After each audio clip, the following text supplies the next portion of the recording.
Hello and welcome to the deepest dive from MinnMax. This is the best, most thorough discussion about Cyberpunk 2077 on the internet. Hello, thank you for being here. I'm Ben Hansen, joined by Sergio Vasquez. Hello. Jeff Marchiafava. Hey. And Leo Vader. Hello. Welcome. This is a huge multi-part game club discussion about CD Projekt Red's Cyberpunk 2077. In this discussion, which, if this is the first discussion you've seen from ours, thank you for being here. I'm glad you found us. I don't know why you're jumping in the middle, but we appreciate you. In this discussion, we're covering everything in Act 2. So this is, in the last discussion, we covered kind of the side quest. This is going to be main storyline for Act 2. And of course, there's going to be a lot of side quest stuff that I think naturally is going to bubble up. But we are stopping right when we hit Act 3. So we're not talking about the ending. So if you're worried about spoilers in that arena, we are stopping right at that line. So everything in Act 2, otherwise known as basically just all of Cyberpunk 2077, is Act 2. Why even have the act structure if your middle's so ballooned? What is this? I agree. There's a lot. Thank you for watching this. If you want to unlock the podcast version of this discussion, as well as the podcast version of MinnMax interviews, early access to the MinnMax show, a Patreon exclusive podcast called MinnFax, a lot of other bonuses, you can support us over on Patreon to unlock the podcast version of this. And do you know how this works, Jeffem? Hang on. Is your mic working? Hello? Okay, now it is. Well, we don't know what you said. I'll tell you how it works, Jeffem. The exclusive RSS feed. So if you support us on Patreon, you get an RSS feed. You put that in your phone, and then it's like a whole beautiful new podcast feed in your phone filled with beautiful MinnMax bonuses that you would not believe. God, speaking of cyber hacking, that's amazing. Right. If you want to submit a comment for us to read on the next discussion, you can support us on Patreon as well at any tier, and you can submit a comment for us to read about Act 3 or just anything that we missed in these discussions so far. So we'll have that post up on Monday, actually.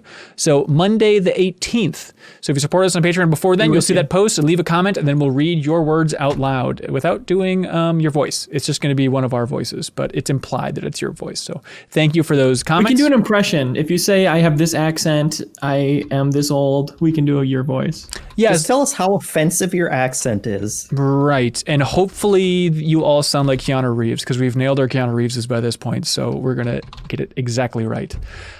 We play a game on the Deepest Dive called Most Common Comment. We have people submitting comments on Patreon. We like to go through them all. It's kind of our little thing.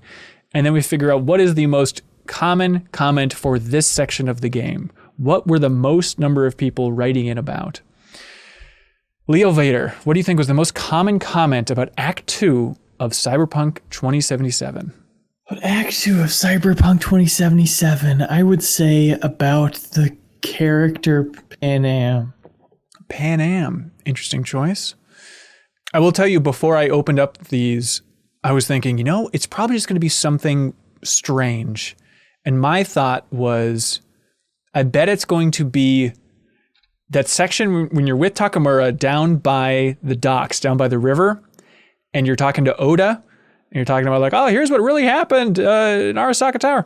And there's a huge boat that goes by behind you, and it just has like a huge wolf head on it. You know what I'm talking about? And it's just like this. Cool. It's amazing. And just seeing that giant wolf head boat go down the river is like, I bet this is going to be most common comment.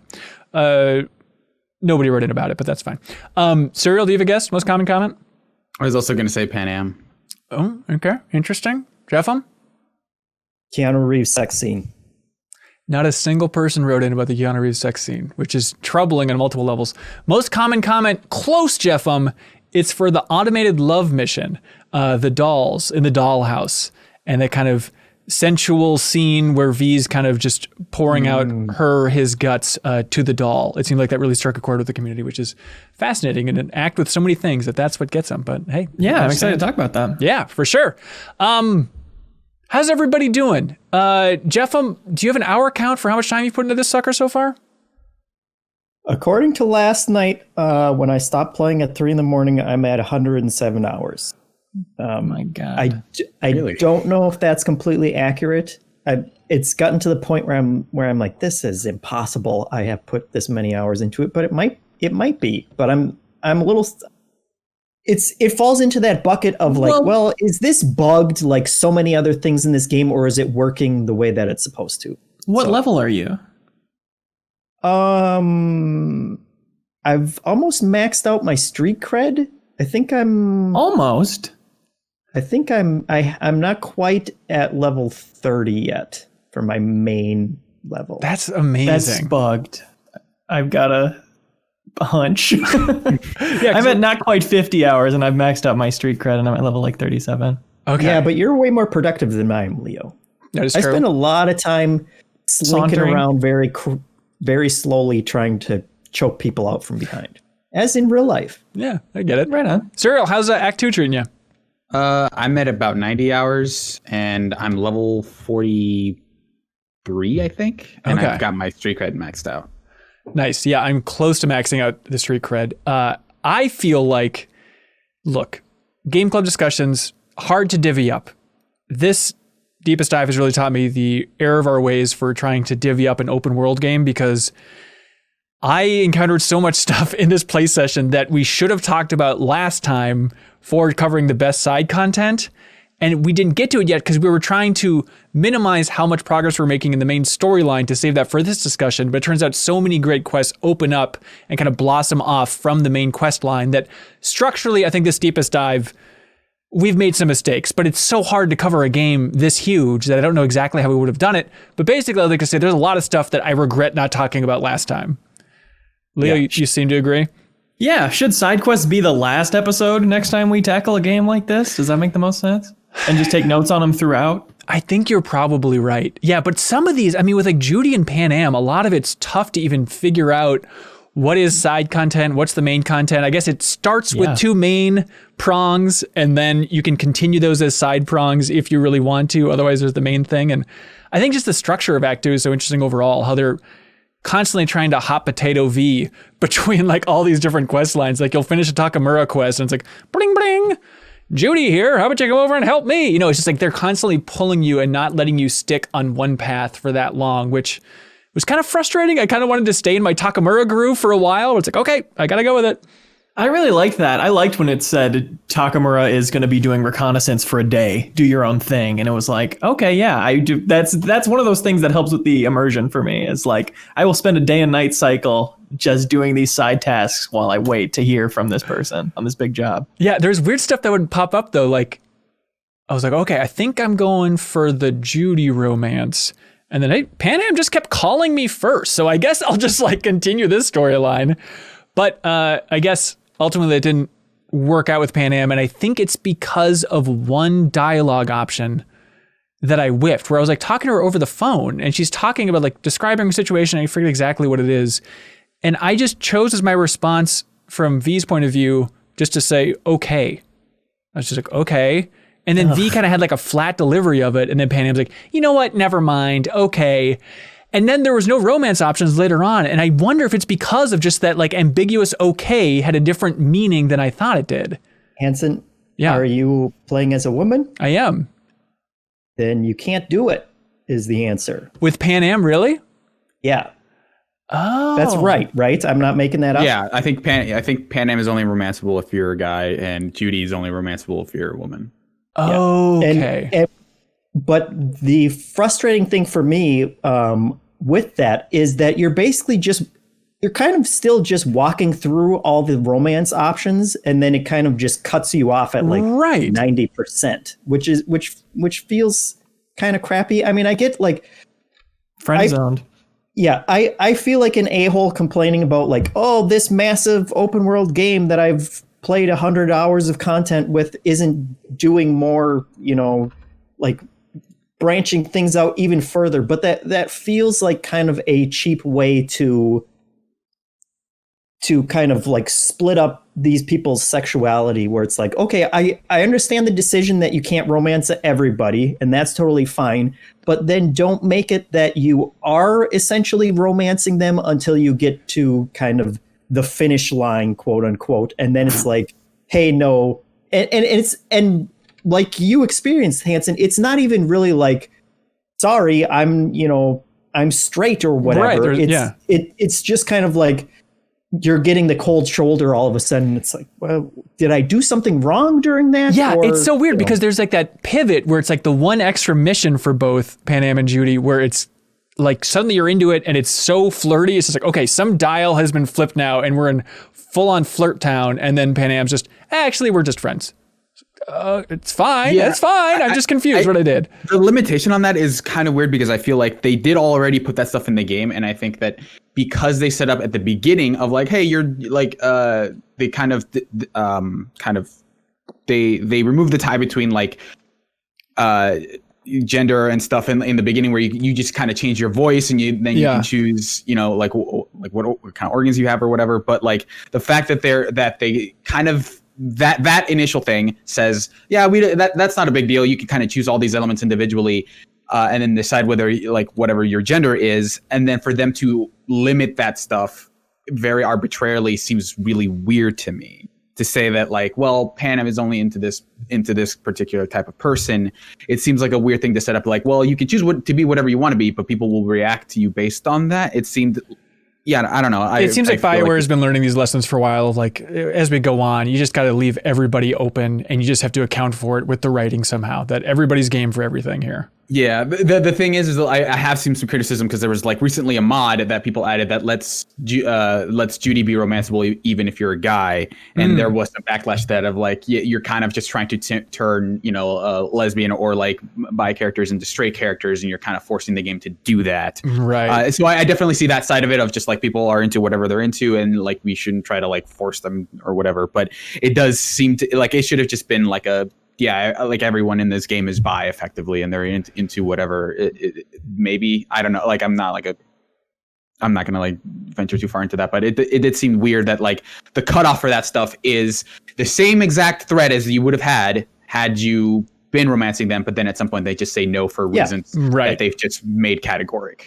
Well, I talked to Panam early about being in a relationship as my female character. You know, I did something flirty and she was like, sorry, not interested. And they said, okay. And then much later on, it was like possible romance thing of like, put your hand on her thigh or whatever. And I said, not going to do it. I'm going to do a different option because I know she's not interested because I'm a gentleman. Oh, understandable. So I don't find it difficult. Well, if you do put your hand on it, it's still like very sensual and very much like, hey, this romance is going somewhere. And to the point where it's like, when I got to the end of, everything played out, I'm still, it seems like a very slim difference between being in a relationship with her and now we're just best friends, but I also have a place to stay when I'm with her and she's still texting me like like everything that I read about, like if you successfully romance, these are the things that happen towards the end of the game. It's like, most of those are already happening to me, even though I've been blocked out of that romance. Well, yeah, I had a weird thing too where I was going to romance Judy, so did the, underwater mission that we talked about a little bit last time on the last episode. But was going along with that and then just had the weirdest timing where it was like that moment of like, oh, put your hand on her thigh or whatever it was. And then my girlfriend came downstairs for a quick chat and I was like, this is embarrassing. Like she knows video games, but like, I don't want her to think I'm playing some porn game down here. So I paused it. And then by the time we're done talking, I unpaused it. And apparently just enough time had gone by where that was like a timed thing. And I missed the window. And then Judy was like, okay, I guess friends work just fine as well. I was like, okay, sure. So That's how it works in real life. I know. I got nobody to love in this game now. I guess Johnny, we're in love in a twisted sort of way, Yeah, I feel like it would take a ton more work, but I feel like if romance wasn't an option because of the gender, then you need to put those people into more of a friendship, and the things that we're talking about and the way that we're acting towards each other is more friend oriented than just, okay, yeah, I'm into this until, well, now we're sitting around the campfire and I'm just going to go to bed instead of, like unlocking the scene that makes these two things different. Yes. That's totally fair. Another robot is just wondering if you've all decided who your waifu/husbando is, because this is news to me. But another robot says, I was about 60 hours into the game before engaging in any intimate encounters as V. Despite setting yacht on fire whilst we were engaged in relations and leaving me stranded on a beach and nothing but my underwear, I've decided that Carrie is my soulmate. He's a really nice guy once you get to know him. Has anybody encountered Carrie? Are they the racing side quest person? I don't know. It's a guy named Carrie that Tim Laro also wrote in about saying, Carrie Uradine. He's one of Johnny Silverhands' band members. Okay. I haven't encountered him, but Tim Laro says, I hope y'all get a chance to romance Carrie. His sex scene is insane since it takes place on a burning yacht. While he starts with a basic rocker persona, he becomes sympathetic. He becomes a sympathetic character as he comes to grips with his reduced relevance. The best moment is when he strikes up an unlikely friendship with a pop girl group. So people love Carrie out there, but other choices for the waifu husbando? Any big swings here? No, I ended up going for Judy because I couldn't, even though I kind of, as a character, I think I prefer Pan Am, but I think both of those romances ended up being okay. Like the sex scene stuff is like, I don't know how you do a good sex scene. They use a lot of the same kind of montagey cuts that they use at the beginning with Jackie, like when you're kind of using that initial 6 months, right? And even the flashback here, yeah, that's definitely better than like what they did in The Witcher 3. But it, like, I don't know, something about like when I get into that, it's just like I would maybe like to some degree to prefer for all of that to be implied and not as explicit as they make it, but they kind of have to, right? Like, well, we're upping our tech. We're trying to make this more realistic. So you kind of have to shoot your shot in that regard. But it's never been like, that was really well done. It's hard for me to come away from any sex scene and say that. You know? Yes, I completely agree. And I think it's telling that people were more into kind of the intimate scene with the dolls here from the community, what they wrote in about, instead of like, oh, you wouldn't believe that sex scene. Like, you know, the flashback scene with Johnny with Alt Cunningham, where she's like, pouring the booze on her, and like, at least on my absurd. Yeah, on PC it still looked like just the worst liquid physics. I'm like, this is crazy. But at least the jump cuts were cool there. But there was something, I don't know. I liked how like casual things were in that flashback after the sex, like them just like sitting around naked. It's like, it's kind of cool and refreshing to have it be somewhat casual, like casual nudity in a game, I guess feels different. Johnny was still fully clothed though, right? That is true. Cowards move. Yeah, cowards. All his clothes back on. Come on, Keanu. No, Johnny just does it with his clothes on. That's how rocker he is. Never the armor. Never even takes his pants off. Yeah. It's just... Also, that entire flashback scene. I've enjoyed Johnny a lot throughout this game, but for some reason, every time Johnny Silverhand says "chum" or "chumba," I feel like Keanu just can't pull it off. It just does not sound natural in any way. Every time it just feels so forced. And I know it's tough to pull off sci-fi slang, but it's like, come on, Keanu, just that one thing. You got to just make that one thing sound natural, and it never happens.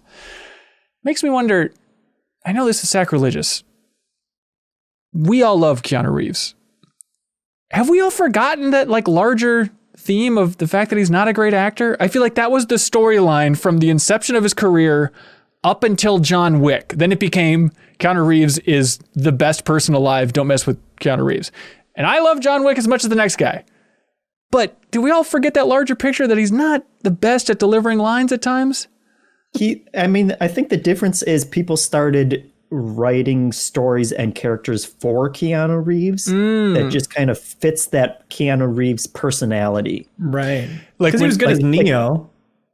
Like that personality specifically. Right. And kind of that flat way. I mean, even, The Day the Earth Stood Still, when he played the alien, it's like he can be detached alien looking around and do that really well. It reminds me of like Serenity and Firefly, the psychic girl, I forget, but she was also like the Terminator in the Sarah Connor Chronicles. Like she got typecast as just like that flat robotic delivery. And kind of Reeves has kind of gotten typecast as a robot as well, even with Johnny Silverhand in a kind of confusing way. But he's got that personality still coming through. I think it fits here because I don't know that the role asks that much of him beyond like, okay, you're like, everyone kind of knows this archetype already. You just have to do a lot of gruff voices. Like you have to do this one kind of gruff voice and just do that for however many lines you have. You haven't seen a lot of moments of like him, like he hasn't had like this really emotional like breakdown moment, or just he just kind of gets sort of angry or is sort of sardonic. It's just like the emotional range for that character isn't great, and so he's filling that role really nicely. I don't know what the Act 3 has in store, but I don't think the that his role is ever going to be more than like, I just got to say this one thing about how everything sucks after you have accomplished this quest. I hate being alive again. Yeah. Yeah. He's disappeared into it for me though, for sure. Oh, good. There's character details that I liked, even that flashback. I know it's weird to start with a flashback, but why the hell not? But I loved his insistence that Arasaka was coming after Alt because she happened to sleep with Johnny Silverhand. Like, he could not fathom that idea that she was actually this great net runner on her own. It's like, no, clearly they're only interested in her because of me. Like, I love that subtle narcissism coming through that way. It's kind of fun. Yeah. Or, I mean, I think my favorite sequence in the game, which a lot of people wrote in about, I think it was the most common comment for the last discussion, but I frickin' love Johnny Silverhand and his approach in the Sinnerman quest, which, have we all done Sinnerman now? Yeah. Okay. Have you done that one, Leo? No. The religion? Oh. I've seen it online. Oh, really? Okay. I think it's, yeah, I'm glad you saw it at least. But I love that quest so much, that idea of this religious guy wanting to record the brain dance of being crucified, and the layer of like the studio trying to profit off that and being like, don't talk him out of this. This is going to make us a lot of money. And it's so unique to video games to have this idea of like, you can kind of go along with it and still watch it being recorded, which is just brutal.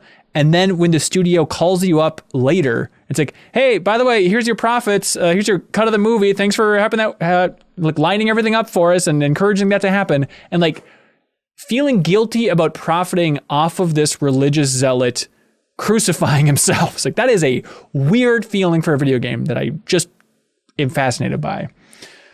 But specifically what swayed me with that mission was Johnny Silverhand's approach. Like, I love how much he respected this guy for going through with it. Like, he's not a religious man himself, but he's like, this guy's the greatest rebel that I've encountered in this world. Like, he respects just the rebellious spirit and the kind of F you attitude to the world that this, you know, religious zealot, what's the best word you could use to describe that guy? But just somebody that passionate and focused on their mission. I love that even during the crucifixion, Johnny is just like quietly watching and respecting this guy for what he did. It's such a cool little beat for him that's unexpected. Yeah, I do think Johnny works in that mission. I guess the thing that I was missing in that quest was the why he's decided to record that, because like the quest starts in a way that actually kind of really bothered me, because they're like, oh, get in this truck, you have to come with us. No, you have to come with us. And you keep asking them why. It's like, no, we'll reveal what your why later. And then they keep doing that the entire quest. And like to the point where I was like, if you don't tell me why you're doing this, I'm leaving. And they to their credit, they let you just leave. Yeah. And that's what I ended up like. I went back and did it again, but it's like my kind of initial one was just like, you guys wouldn't tell me why this is happening, I'm out. Like when I went back and did it, like I don't know that I ever got a clear sense of like, I want to show the world what this crucifixion. I want to show this world, my dedication to God, I guess, and by having this crucifixion. But he never. I don't know if they ever delve into why he feels the need to do that. Like what would that show people? That to show that. I think the idea is it would show the pain that Christ had to go through and what God was willing to sacrifice through firsthand accounts. I mean, in his mind, that idea of, I don't think we need to get into a religious debate here, but I think from his vantage point, the idea is, oh, if everybody could just know how painful this was for Christ and exactly what he experienced, then you couldn't help but follow him. Yeah, I maybe did read a little bit of that into it, but there was also this thing of like, really, and you're going to be the guy to do it, huh? You're going to be the guy to crucify yourself. So I definitely I had less sympathy for him.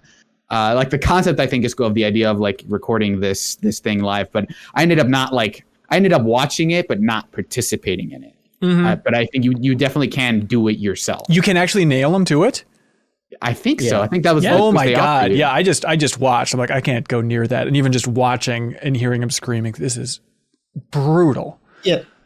The other crazy thing about that is it was interesting seeing a game where it's not just a made up religion. Like, they're just talking about Jesus and like the apostles and stuff, and it's like, wow, like this is a weird reminder that this is just set in our world, even though everything's sci-fi, but you don't Like any other game, it feels like, except maybe Kingdom Come Deliverance or something like that. But any other game, they would just make up their own religion to kind of like make this more palatable and just kind of ease it in there. And it was interesting to go through that also because I felt my own personal kind of feelings about religion influencing myself more when I was going through that than other times where it's like, because I ended up doing that quest twice too, because when we got to the pizzeria place, I thought I had failed out of the mission. Right. Because it very much ends there. Yep. And I was like, well, I didn't go to, to the crucifixion and she told me to F off. And so I started reading like what makes it quote unquote successful, and all the guides said like, oh, you very much like have to placate him, and when he asks you if you believe in God, you have to tell him that you believe in God. And I was like, I am still not going to do that. Like I don't feel comfortable with that, and part of that I think is just being tied directly to actual religion, and also at that point it felt very much like a betrayal of how I was playing the character anyway, and so. But I appreciated when I played through it the second time, like I ultimately just didn't wait long enough for them to call me back and have me go to it. I like that you could play it through and you could tell him whatever you wanted, and you ultimately went through the entire experience, and that kind of made it more interesting to me. I ended up, though, it was weird that I still like got the successful outcome, and like at the end of it all, I didn't follow anything what the guide said, and I was very much like, no, like maybe there's a God, but I don't believe what you're doing is still very much insane.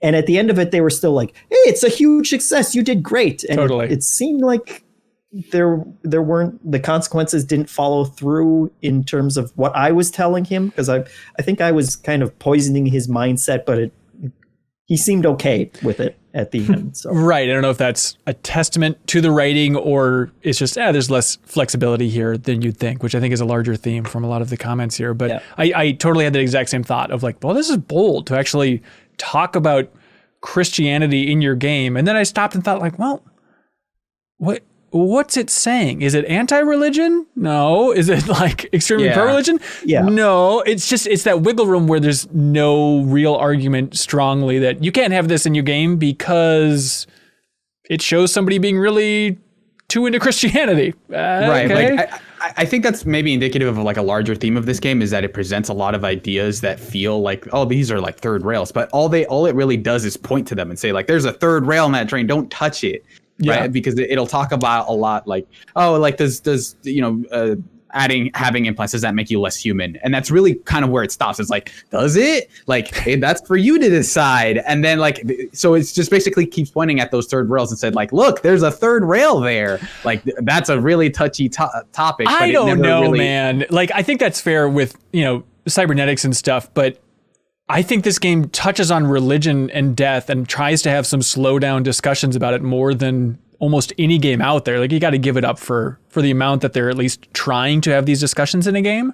I feel like they're like I said, like I feel like they're bringing up the bullet points of like, we're going to have these almost like a classroom conversation of like, we're going to talk about that. And then it kind of points at the class and says, well, what do you think about it? And then it leads to like, and now you kind of put your own kind of interpretation on it. I don't know that the game talks about that stuff. It brings those topics up. But like you said, I don't think it ever makes like here's what we think about this thing in particular. And here's how we're going to tie it into the thematic arc of the game. Because like the main story arc is more or less like the story of you and Johnny, and like how, like, are you alive or dead because of the thing that happened to you? But when it gets into the side quest stuff, it feels like the character moments are kind of what usurp the like conceptual stuff of like, here's the thematic underpinning of this quest.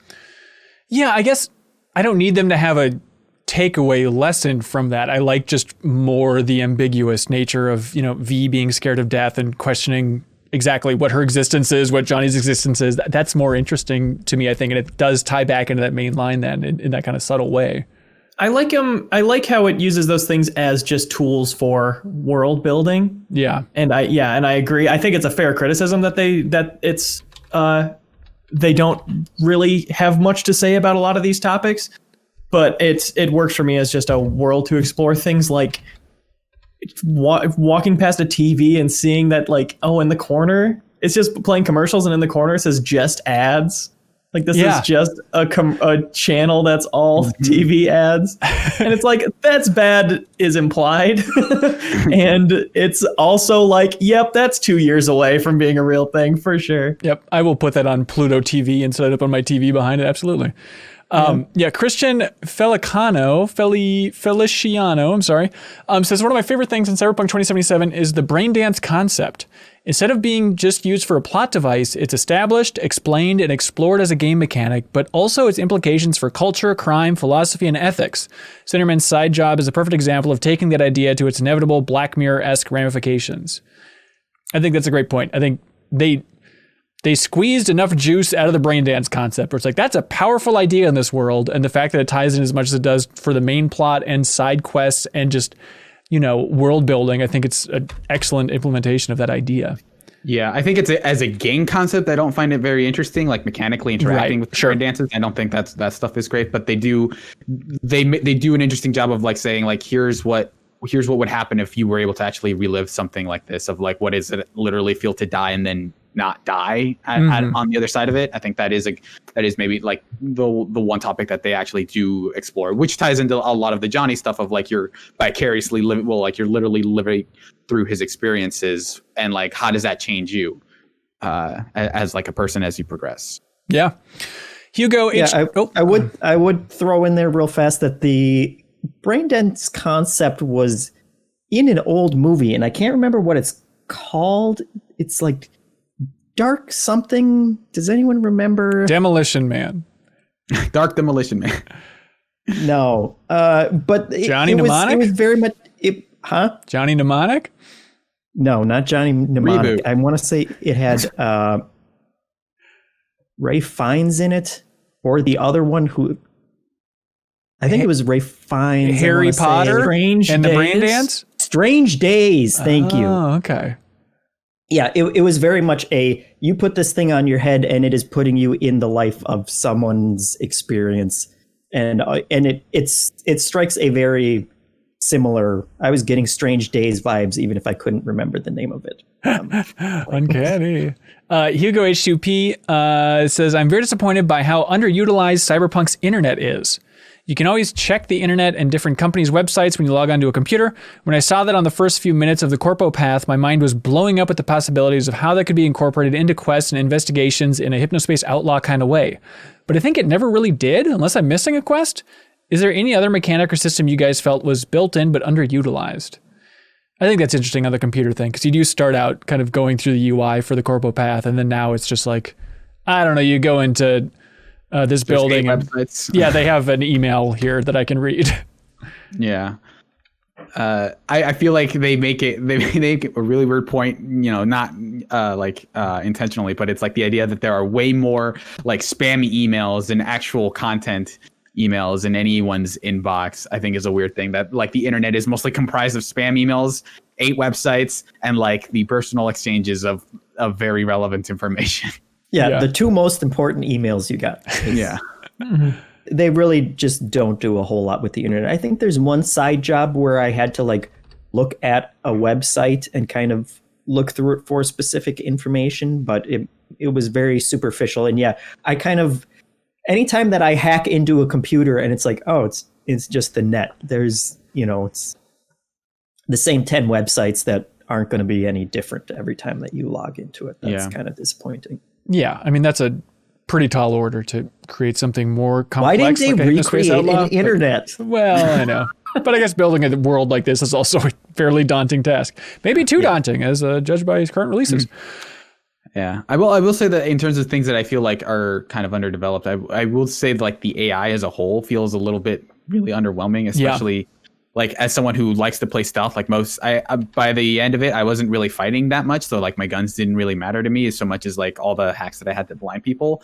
But it just like every time that I hacked somebody, it was very clear that their model could still see me and was following me, but just was not being alerted, because there were times when I would blind somebody, run up to them, try to get behind them to like choke them out to death or to sleep them. But they knew I was there. Like their model would follow and turn with me as I tried to get behind them. So it was very clear that even though they were being affected by the he's blinded thing and they can't trigger the alert, that they knew where I was. And the second that they got out of that, they would just do that. And in general, the AI is very simple and easy to exploit.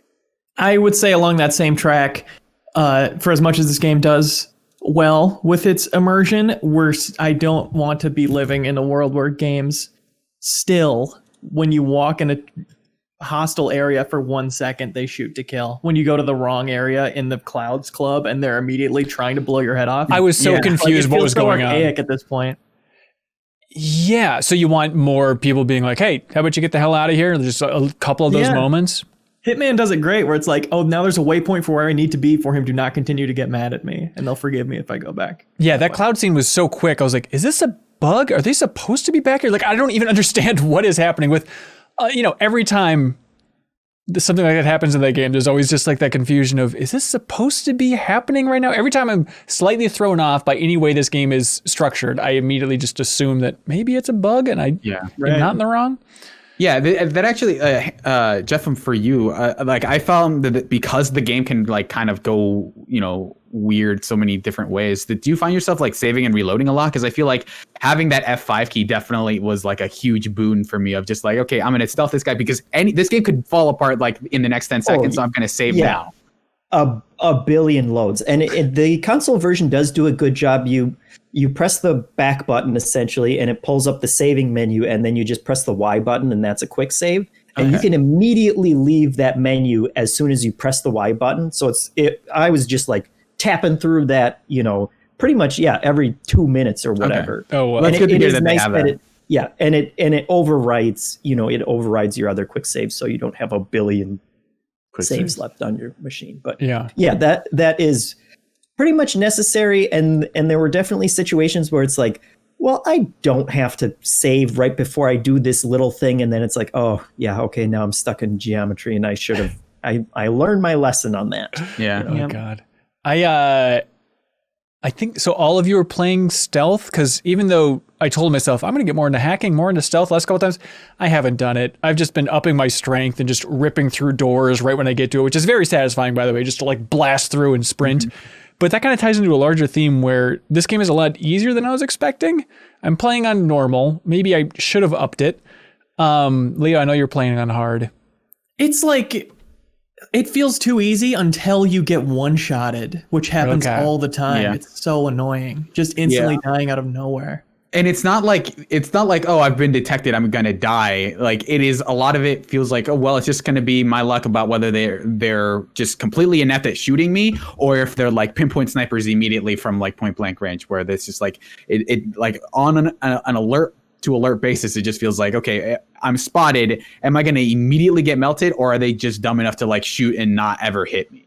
It seems very haphazard to where like I stopped investing in health because it didn't matter, because either they weren't going to touch me at all or I was going to melt. So like and putting points into body didn't really feel relevant to me. So I just ended up doing a lot of like the hacking crafting stuff. Okay. Yeah, I found whenever I'm in danger, I just start sprinting and it always works out okay. Like I can really just sprint like through. Real life. Exactly. Yeah, but just sprint through, hit the objective. All right, let's move on. It's worked out surprisingly well. Maybe it's because I put so much in body that my health is decent enough that I can take a lot of shots along the way. I'm sure that's a huge part of it. Dakota Salmarin writes in and says, this isn't specific to any part, but has anybody figured out what the charged melee animation is supposed to be? It looks like you mimic prying open an elevator door to intimidate them with your crazy robot strength, probably, and then you just punch them. Does anybody know? With fists? I guess so. Yeah, I'm not sure. I think you have to have the gorilla arms to do that. Because I think I have gorilla arms because I like specifically for those beat the brat quests, because those are probably the hardest quests. But like, I think it's just you charge up a thing and it fires, like it just does more damage as you kind of, like punch people and gain a charge. I don't know if I guess there is a specific animation for it, but I never really saw it that much because I wasn't like punching a lot of people in that game. Right. Strange Sloth. Approaching level 40, I realized I will only be able to craft legendary hacks or legendary weapons. Which one do you think I should do? I don't feel like reallocating my points and spending 100,000 eddies. think hacks are probably where I would go. I find better weapons for sale than I do hacks, for sure. But maybe that's something that's level locked or progression locked somehow. Could be. I've been pretty happy with the weapons that I've just found around the world. Like I found this one pistol. God, I don't remember the name of it, but it's just this little purple or pink. Yeah, Lizzie is the name of it. It's a purple rare pistol. And it's like, well, this is just my go-to gun now. It will just annihilate any boss. I just absolutely adore it. And so I don't really feel the need to go out and buy weapons anyway or craft new ones. My most powerful weapon is called Knife, and it is a gold tier knife that does like 1,800 damage. But when I play it, it's like there's nothing special about it. It's just a knife that is just more powerful than anything I've found, which is a bummer because it's like I'll see like a cool weapon. And it's just like, no, it's just not as good as a knife. Yeah. I have a revolver for the 10 levels that I've like not outpaced. Just randomly found a revolver that's DPS is still way higher than anything else I'm finding. Oh, interesting. Yeah, and it's so easy to just upgrade it and give it like 50 to 100 more DPS that it's just kind of like this is just gonna outpace everything else I have in the game. Once you find a good weapon that you like and you start upgrading, it's hard for it to get replaced. I do like though having the ability to take the kind of signature weapons that you have, like the Overwatch gun from Pan Am, and being able to recraft that to the higher tier levels. Yeah, like that's nice. Yeah, absolutely. Because I've been using that has become one of my main weapons because it's like, oh, finally I have a silenced sniper rifle. That's perfect. I gotta use that. I still haven't used that, which seems insane. But I think some of these guns are just awesome. Like I had one, I think it's like a precision rifle called the Achilles, and it like transforms as you're holding it up. Like just the detail work in these guns, I feel like is not getting the love it deserves out there. Yeah, I love when the first time you get an iconic gun or whatever and you just look at it for a second. I always appreciate that. Yeah. David Dillinger submitted a comment on Patreon, and he says, I'm still really enjoying the game, especially experiencing Takamura's character being fleshed out. He's that stoic, heroic type that I'm a sucker for. Interestingly, did anyone catch the musical ties with each of his missions' names and punk rock? Each of his mission titles is either an Iggy Pop or the Stooges song.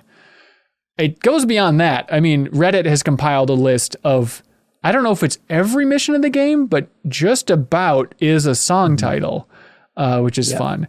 Last Caress, Help for My Friends, Where's My Mind, I Fought the Law, Rage Against the Machine for Killing in the Name of, Riders on the Storm, I Walk the Line, from Johnny Cash. It's fun to see people compiling all this stuff and trying to figure out, what is this song? What band is this? My absolute favorite, and I don't think we've gotten to the quest yet. I hope it's still coming up, but Total Immortal by AFI, which is I think relatively deep cut for Cyberpunk, so I'm very happy that one of my favorite bands has a song. Oh, you saw it on the list. You haven't played through it. I haven't played through it yet. I think it's in Act 3. And so I'm very curious to see. It is a deep cut, or it is someone at CD Projekt Red Googling Immortal because they needed a song title. No, it absolutely comes from passion. A lot of AFI fans over there at CD Projekt Red, I assume. But anyways, I will say, if we're talking about Takamura, I liked his character too. But I think my favorite moment with him is when he texts you because he's just trying to Google restaurant places and he just typed it into the wrong thing, and you just have to kind of tell him like, no, you're using your phone wrong, dude. Yeah, that is a fun little detail. Selfie. Yes, he accidentally sends you like that blurry selfie instead of the reconnaissance for the building that he's supposed to be scouting out for you. That was very funny. And that's like, the phone continues to be such a wonderful part of this game for reasons like that. Have you called Jackie, by the way? Yes. Yeah. Shane Carley wrote in saying, one of my favorite little details in the game is after Jackie's death, you can call his cell and V will leave a heartfelt voicemail message for him, expressing fears, doubts, and regrets, along with sadness that Jackie's gone. I tried calling just on a whim shortly after his death, not really expecting anything, and was pleasantly surprised to get this raw, emotional moment from V. Calling Jackie at different points in the story results in new dialogue prompts based on what has happened so far, and they all feel really well written and very well earned. Kudos to CD Projekt Red. These little off the beaten path details just waiting to be discovered are part of what makes The Witcher 3 so great. In my opinion, this is one of the stronger examples to be found in Cyberpunk. That's so interesting because I only called him once super early on, and V was just like, Jackie, no, this is stupid, and hung up. And that was very was a good moment. I had a few calls with them, and then I think the last one that I made was just like, okay, this is going to be my last call, and yeah, she had like a very long missive and then hung up. But it seems like I feel like there's probably an arc that I missed because I think you're supposed to call him more regularly between missions and stuff. So I think there might have been more calls that I ended up missing. So it just felt like, oh yeah, I'm going to start doing this, and then the next one is like, this is going to be the last one. So that was a little weird, but I do like them delivering an arc that way. Yeah, that is an interesting angle. For Takamura,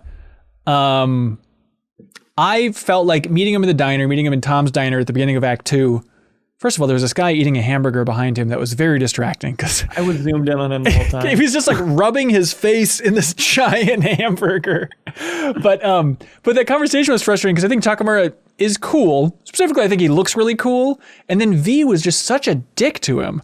Just a lot of like scoffing at everything he was saying. It was like, I'm on Takamura's side fully. Like, let's go along with what this guy is planning at least. And so that was a weird disconnect from V there. But and V and also her relationship with Johnny, those two just seem all over the board in terms of the way that they're talking to each other and their tone from one moment to the next. And I think part of that is just that we're sprinkling in like side missions and stuff and like Act 2 surprised me because it started off very much the end of Act 1. It's like, hey, I'm going to murder you and take your body. And then it's immediately like, hey, I thought about it and I think we should be friends now. And it's like, what the hell?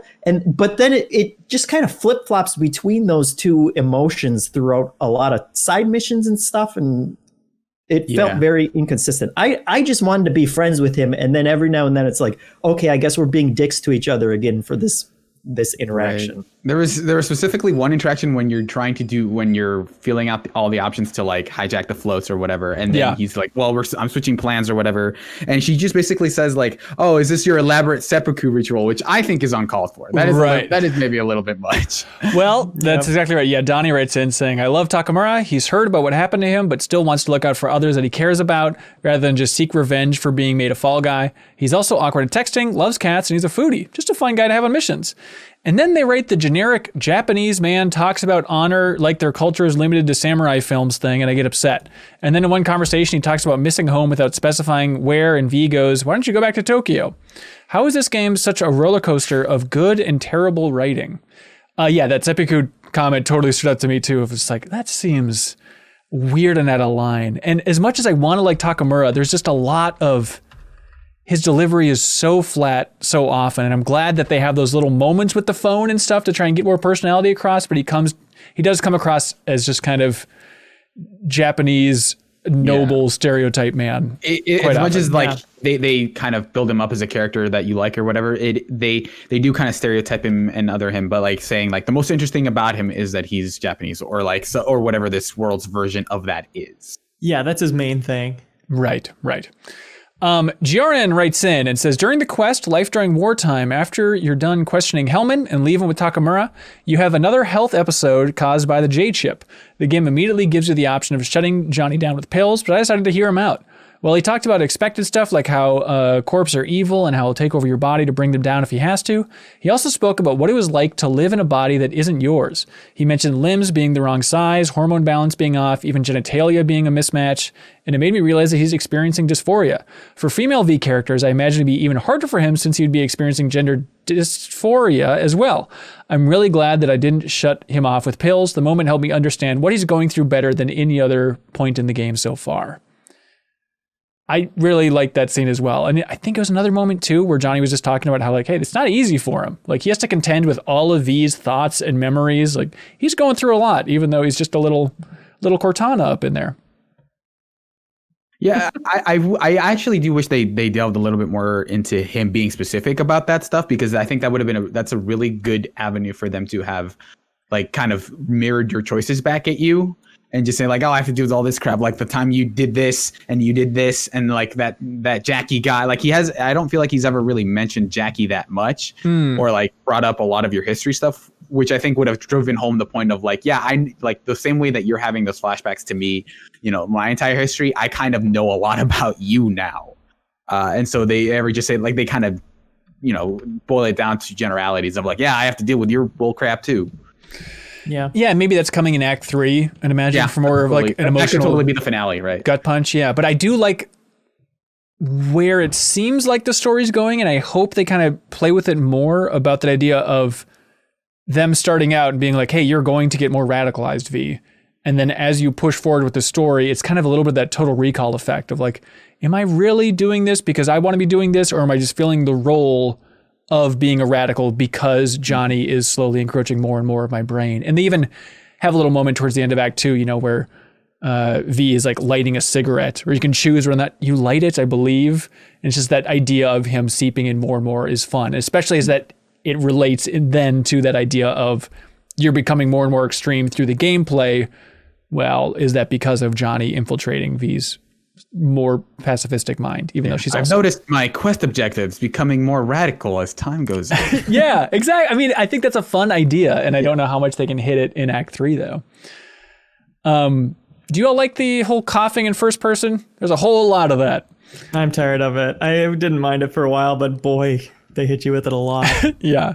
They have to do it just to like drive home the point that like, yeah, you're falling apart here, but they haven't done anything since like the initial like, I'm really afraid of dying and this sucks, to say like, oh, this is what it's like for your mind to deteriorate. They just kind of communicate that through the one kind of like repeated sequence, and so far they haven't really done a ton with that. It just gets kind of more distorted, you know, every once in a while. Yeah. Like the Nemesis system, we all played Far Cry 2 and said, when are we going to see the malaria system in other games? That's right. No, we haven't. That's right. I like little moments too. Like there's a moment where Johnny is finishing these sentences, and I think it's when they're talking to Hellman. And she's talking about like how the chip is different, and she's like, yeah, I think the chip is more, and Johnny's like, aware, and she's like, aggressive. You know, I like those fun little, you know, two people in one brain type of stuff. There's fun moments there, y'all.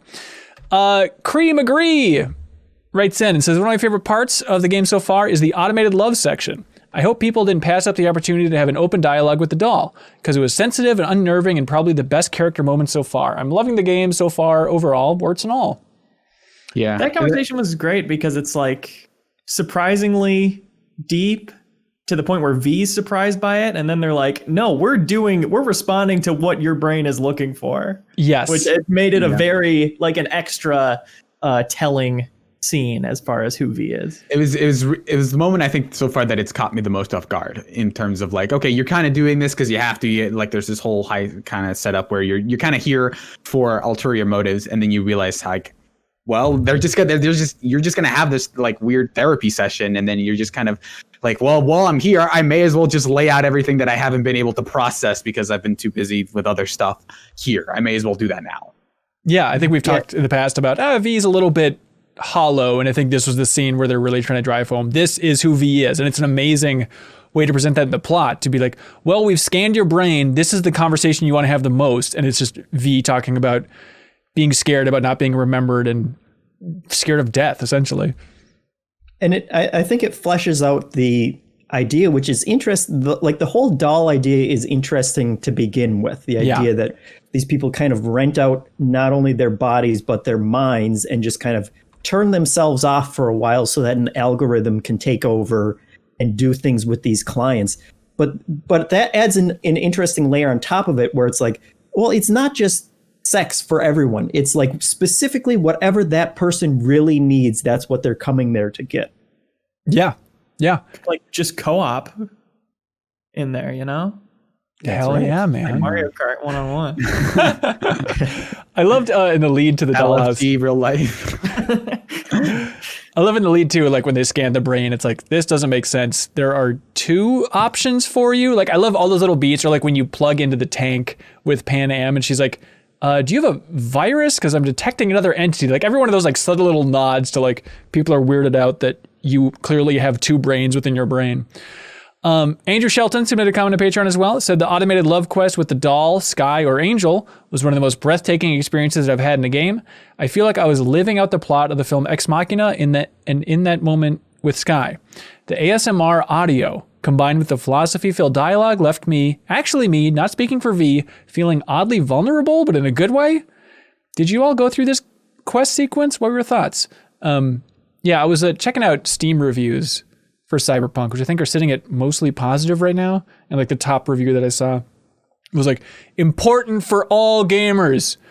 In the automated love quest, Sky is the dude and Angel is the chick. Like, really trying to go over, like, don't have this intimate moment with the guy. Trust me.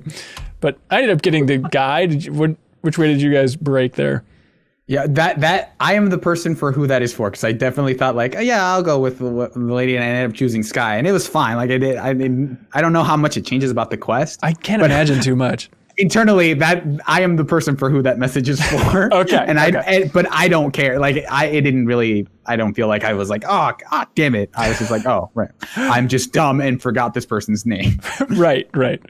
Yeah, I kind of like that they kept it a little ambiguous for both those names, though. It's like, let's throw some people off guard. Maybe they won't realize that they want a nice, intimate conversation with, somebody from the same gender here. I picked the girl character, so I did get to remain straight. Oh, cool. Right on, man. Congratulations. How's that feel? Yeah. Loving it. Great. Sean, one quote I wrote down from that segment is, not a single thing in this world isn't in the process of becoming something else. I like that. Yeah. That's all. I just had to prove I took notes. We exist in 4 dimensions, man. Time is important. I just wanted to soak that in. Serial had to step on it with a joke, but I was picking up what you're putting down, Leo. That was not me joking. Time is a real dimension, and we are living in it. Sean Mills writes in and says, I thought it was interesting that you searched for Evelyn in a building called the Dollhouse. The premise to it is kind of similar to Joss Whedon's TV show from 2009, also called Dollhouse, in which rich clients pay to have custom-made personalities and memories embedded into paid workers called dolls. In the TV show, the dolls are mostly used to carry out different kinds of missions, but in Cyberpunk, it's pretty clear that the dolls are all used for sex. It feels pretty gross to have to talk to your own custom doll when you realize that there's a real person underneath who isn't aware of what's going on. Also, the basis for the plot of Wonder Woman 1984, ladies and gentlemen.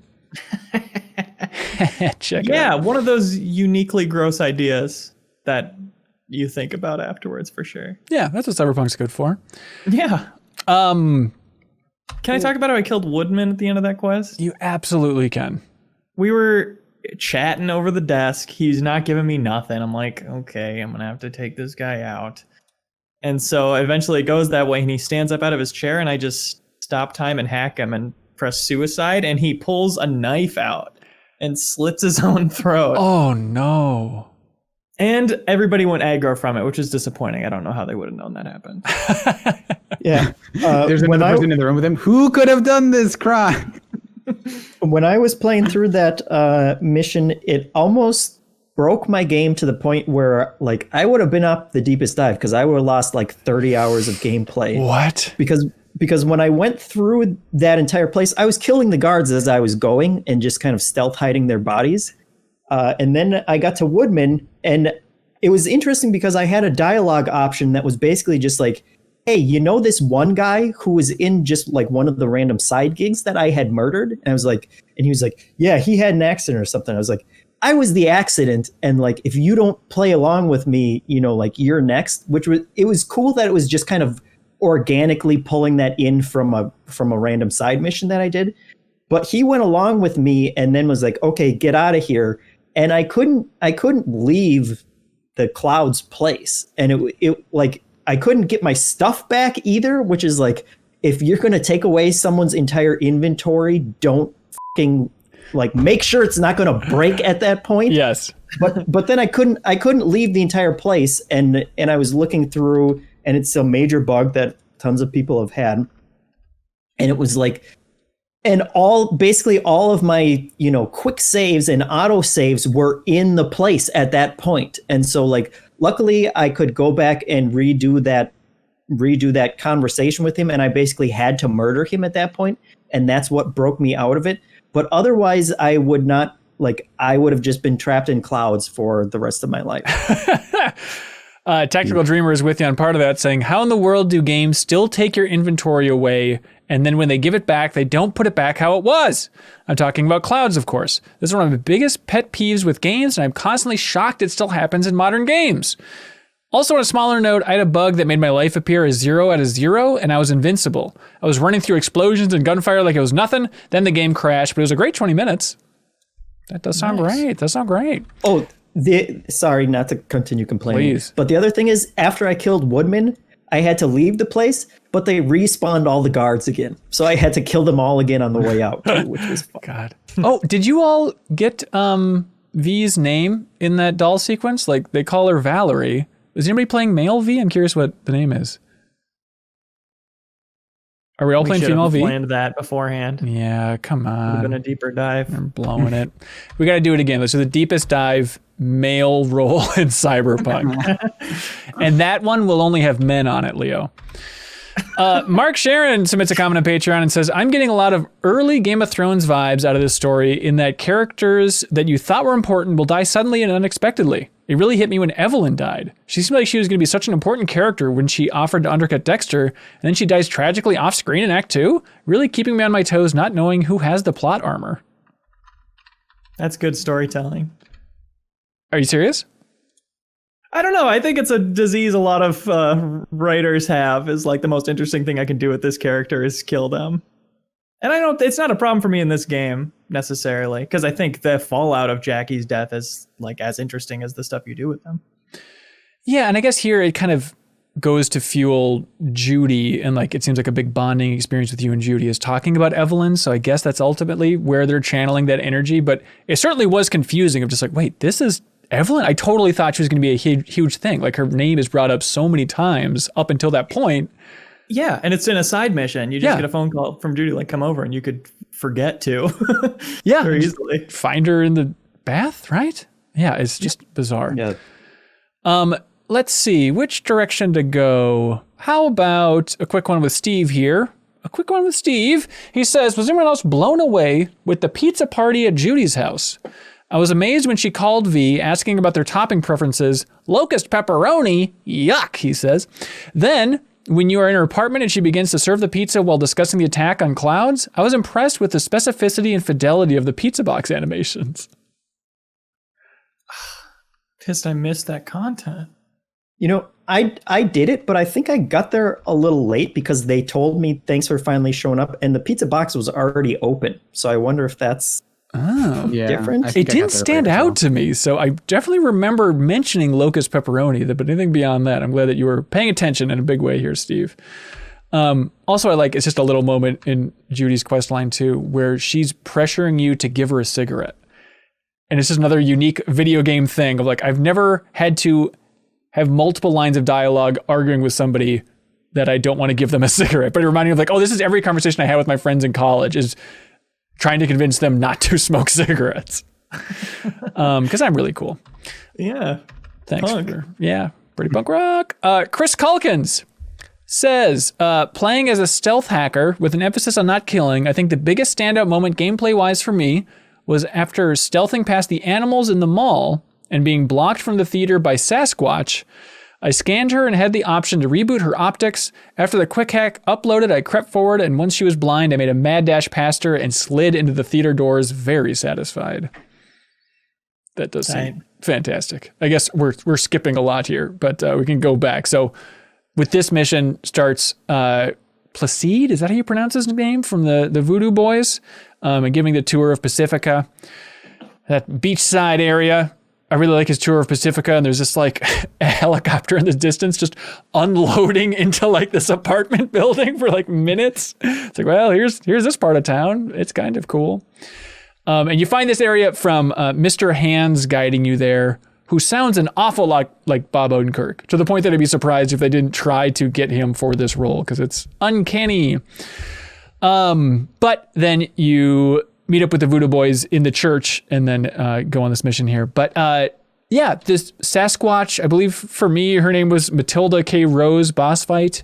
That was when I realized just how insanely good that pistol was and how I don't really need to worry about any fights in this game so far, at least. But was that okay for everybody else on the stealthy path? Yeah, I like that one because I snuck in there and I stole her hammer before fight started. So she didn't have her hammer the entire time. And then you could like pull a battery out of her back or something that does like a quarter of her life before the fight started. So I shot at that thing because I think this is like the quest I was probably most over leveled for. So it was a thing where I just rebooted her optic, shot her in the back like 4 times, and she was basically all the way done. And then I had like so much toxic and like damage over time stuff on her that I just kind of watched her die. Yeah, same. She slept. Like all my damage is non-lethal, so she just felt she's snapping. Toxic sleep. Yeah. Yeah, I dispatched her without really realizing she was someone special, and then the dialogue came in of like, here's who she is after I killed her. So you all didn't have that weird thing where it's like the UI popped up and she like hacked you, and then Placide was like battling inside your mind to fend her off and all that stuff? Yeah, that happened a little bit for Okay. That happened when I got into the mall area, but I thought that was like another hacker that you meet later on. Well, that was her for me, where she like tackled me and then jacked something into my brain. Oh, okay, yeah. She didn't do that to me. I thought because when you walk into that mall area with all the guards there, you are hacked by someone, and then like he does mention like, oh yeah, there's another hacker here. We need to figure out because that's why you need to go to the back of the van, right? Like you have to find that panel on the van. Right. I thought that's what you meant, but I guess if Sasquatch does hack you, then I didn't see it. I think that was actually the toughest part of the game for me so far was that mall sequence and like getting to that van. I think there's just so many enemies in there. It kind of took a while to get through them, but it's still just shooting my way through, just as dumb as possible. Darren submits a comment on Patreon and says, in the Walk the Line quest, where you encounter the Netrunner in the theater, I didn't side with the Netwatch guy, so I got to loot his body, and all he had on him was a condom. Nothing else. I had no clue if this was standard protocol for Netwatch or if this guy was a weirdo. If it was the latter, then I feel like I made the right choice not to side with him. Yeah, that's the guy you meet at the end, right? Yes. He's enjoying his cowboy film with one condom in his pocket. I did not see anything notable about that room, so it's just like on site. He was just dead immediately. Really? I didn't think he was like, oh, I guess that's the guy. Oh no. Yeah, he has a lot to say to you. Okay. He tries to convince. He didn't say anything to me. He's just like, oh, the voodoo crew, they're screwing you over. Join me, and together we'll conquer the galaxy. But I had a weird thing where I just took my gun out. I wasn't going to shoot him, but that was just seen as enough of an aggression that then he just started unloading me and I had to kill him immediately. And then it was confusing because then like, I think it was like a brain glitch again. For some reason, then I woke up on the ground, like coming to, and I'm not sure exactly how I got there because I also just immediately killed this guy. That was part of the story, and the most interesting part of those kind of missions with the Voodoo Boys is that they really were like screwing you over every step of the way. And so when you meet him, he's like, hey, you have a virus they put a virus in your head, and they're going to kill you as soon as you do the thing that they want you to do. And you can basically be like, no, I trust them more than I trust you. But that is what makes you pass out, is they basically try and torture your brain at that point. But her like superpowers bring her back again. And that's why once you leave the mall, the guys are like, oh my God, like you're here. And I guess we'll take you back to meet that person. But there were like 2 or 3 steps within there when the lady that you're going to meet, I think Brigitte. Yeah. When she takes you into like the cyberspace black wall or whatever, that's another point where they were like, yeah, we weren't really going to give you what we said you were going, like we're pushing you into this black wall, and they're kind of surprised when you come out. So it was interesting to be given missions from a crew, like, very boilerplate kind of setup for how you're getting these missions. But for once, like everything that they were doing was kind of, you're persevering despite what they're kind of throwing at you. Another cool thing about that Netwatch guy is that he actually convinces you that they've installed a virus. He says, run a diagnostic scan, and it pops up and fills in all these values. And he's like, okay, now run it again. And it's the exact same scan. And he says it's a fake scan. Like it's seconds later, but all the values are the exact same. Oh, that's a fun detail.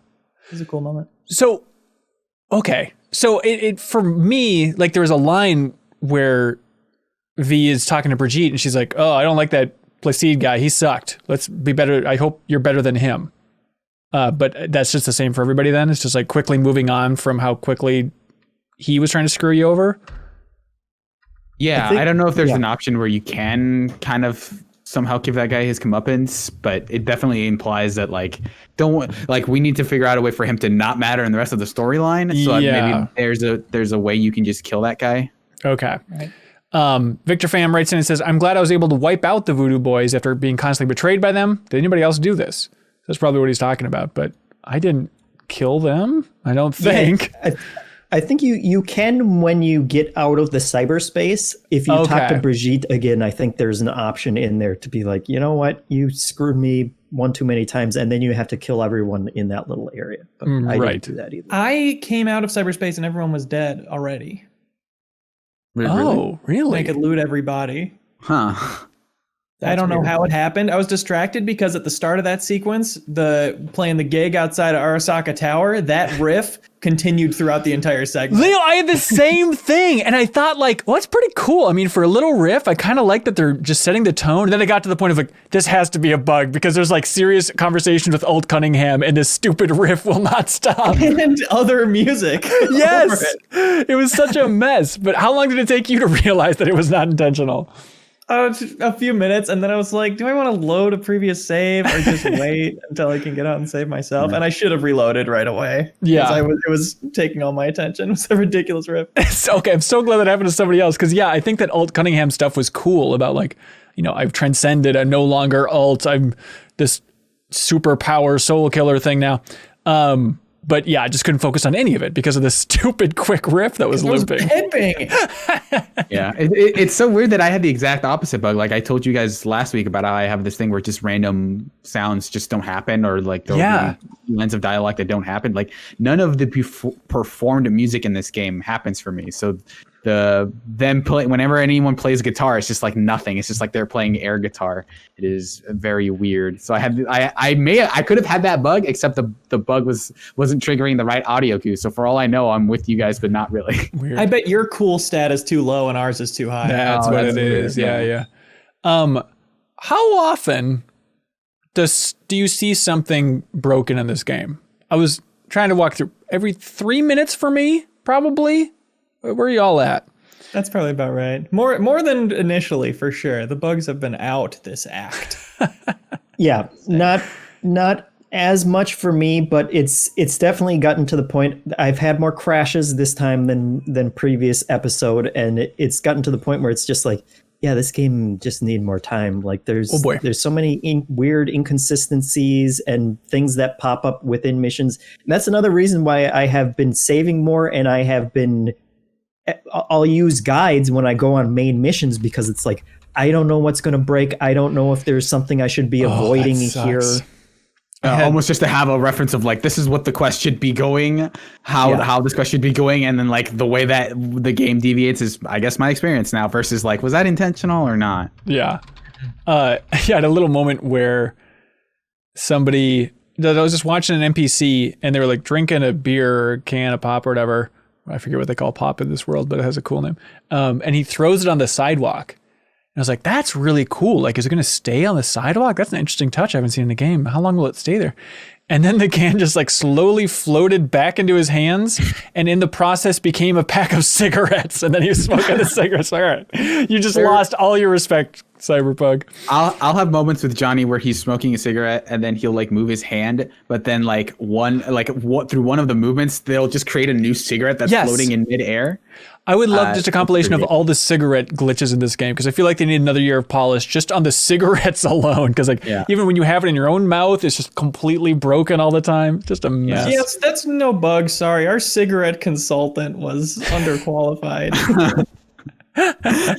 One other bug that I had, not all the time, was that so I ride my bike basically everywhere in first person, but there are times when I'll get in it and the camera is busted, so that instead of following like my perspective, it follows the bike in a weird way, and that anytime I turn, it follows like the perspective really shifts heavily to the side, like instead of the bike handle moving from like side to side, the entire camera will move as if it were like on a GoPro on the bike handle. So like my entire perspective will shift with the bike. So I have to just, every time randomly when I'm riding, I just have to get out and get back on, and then hope that it works again. In the field of cigarette bugs, I was smoking the cigarette with Johnny, and it was just in the bottom, like on the lower third of my vision, so I could just see it. No, it wasn't in my mouth. It was just on the lower part of my eye. And also very shortly after that, I jumped onto a random balcony and there was a bum peeing. And I startled him. He goes, whoa. And he turns around and he's still peeing. Pants fully zipped up, but stream of urine coming from his groin. And I just stuck with him for a few minutes and he just never stopped peeing. He was just like, could I get $1? Walking around peeing on the floor. That's not a bug, that's a feature. Yeah. I think talking about bikes and stuff, like the character with the most personality in this game for me at this point is my motorcycle every time I call it, because every time it's like coming to a stop, I just know it's going to be the messiest thing, just sliding all over the place. It's just like, oh, here comes the clown patrol. Time to call in my bike yet again. I had to call in a car. I can't remember what mission it required a car, but I called in a taxi, and it drove like straight up into a semi and like embedded itself. And then when the semi tried to move, like the taxi flipped up and exploded. And so then I had to call in another one, and it fined me for like replacing the previous one. I'm like, come on, man. Weird. It's bizarre. Anyways, Alt Cunningham, everybody. Turns out one of the greatest net runners around, and Arasaka grabbed her because she designed Soulkiller. I'm still a little confused. It's a firewall that if you try to get hacked, it automatically kills you. Is that what this is? I thought Soulkiller was like kind of what Arasaka based the engram stuff of just copying people's personalities whole cloth. Is that what it is? She was kind of like the original one, because like the version of Alt that is in the net is like a copy of Alt. It's like her personality uploaded into the internet and, you know, doing her thing, versus the actual Alt is probably like her physical form is at this point dead. Yeah. Yeah, you're describing the Black Wall, I think, Hansen. Well, Black Wall, yeah, I understand. It's like they described as like the final firewall AIs to prevent other AIs from taking over and stuff, which is cool. But okay, yeah, I guess I was a little bit confused about the details of Soulkiller. But Alt says, okay, get to Mikoshi, which is the server within Arasaka. That is your destination at this point. Is everybody into the main story? That line, it seems like not too many people wrote in about it, so it's tough to gauge how much it's landing for people. Yeah, I think it's because there's 3 main, like, quote unquote tracks, right? There's that one, there's the one with Takamura, and then there's sort of the one with Judy, who that one feels the most side questy of them all. And then from there, you spawn stuff like the Pan Am stuff like River.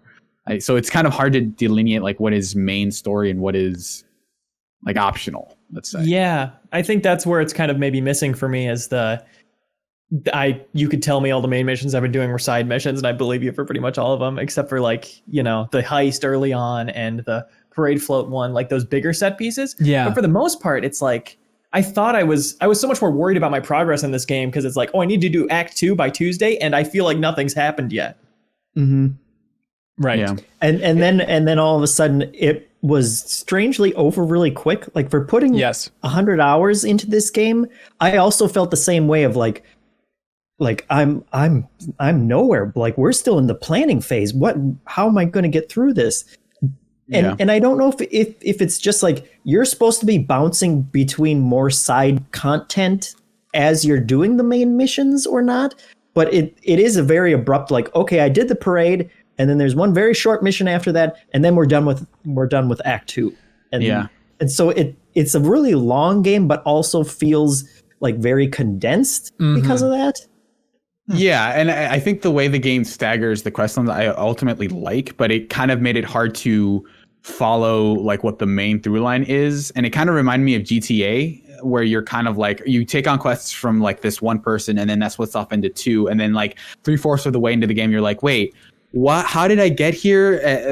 I'm doing quests for like a businessman in some like high office, but I don't remember how I got here. And so like every mission just feels like, I guess I just gonna have to roll with this, because I'm not entirely sure what the like through line is and what the actual plot that I'm kind of following is. Yeah.